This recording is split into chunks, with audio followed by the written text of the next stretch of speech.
You're talking about auditions. Ang dami mo rin mga auditions, ang dami mga contest na sinalihan mo. Hindi ka nanalo. Hindi po, Tito Boy. You know why I'd like to say this? Because it's so inspiring. Ang daming nagmamasid ng mga bata. Pag natatalo isa, dalawa, ayoko na. Si Julian, you were never a grand winner. Yes po. Oo. Paano mo dinala ang sarili mo na sige lang, tuloy-tuloy lang? I guess, Tito Boy, sobrang passionate ko lang talaga about my music, about singing. Siguro, yun talaga yung parang pinaka naging core ko. It's really my passion talaga. Pag nanghihina ka, pag natatalo ka, saan ka humuhugot ng, hindi, sasali ako ulit? Sasali ako ulit. Siguro, one thing is, family. And talagang yung passion talaga. It's really right. Within talaga. Doon talaga nanggagaling, Tito Boy. Kaya, sobrang grateful ko kasi hanggang ngayon nandito pa rin ako and nagpapatuloy pa din. Ayun, yes, I'm there. Yeah, Popstar Kids. Sabi nga nila, the first step to success is failure. Yes. Or a series of failures. Maraming no's, diba? Maraming hindi talaga sa'yo. And it is so inspiring. Ikaw, natalo ka rin. Opo. Di ba? Naalala mo? And that was a difficult time in your life. Yes.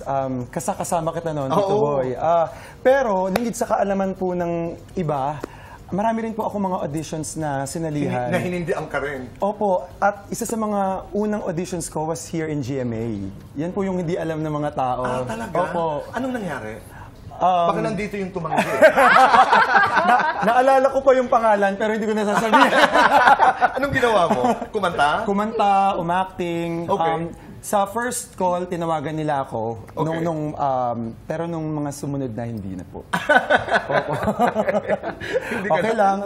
Tuloy-tuloy lang. Pero ang kwento kasi ni Eric, dun sa Star in a Million, ay siya'y natanggal. Siya'y natalo third, pang-ilan ba? Pang-apat?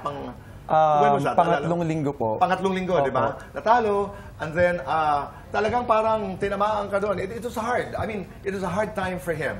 And then, nag-wild card. Nag-wild card, nag-finals. Actually, ayoko na pong sumali, pero ikaw yung nagtutulak sa akin na, Eric, isa na lang, isang beses na lang. Pag hindi pa, sige, bahala ka na. Correct. Isa na lang. So si Tito Boy po talaga yung nag-motivate sa akin, nag-inspire. No, because I believe so much in your talent. Iba yung tunog. Parang, maaaring nagtatanong ko kayo, when you handle an artist, kailangan may brand equity eh. May kakaiba. Hindi tunog Martin, hindi tunog Gary, hindi tunog Ariel. May tunog siya na kanya. And he's very competitive. In a good way. In a very, very good way. Kaya nung wild card, siya ho ang nag-grand winner. Why am I talking about this? Dahil doon sa mga napanghihinaan ng loob. Ito, this is the biggest testament na kaya. Di ba? Yeah.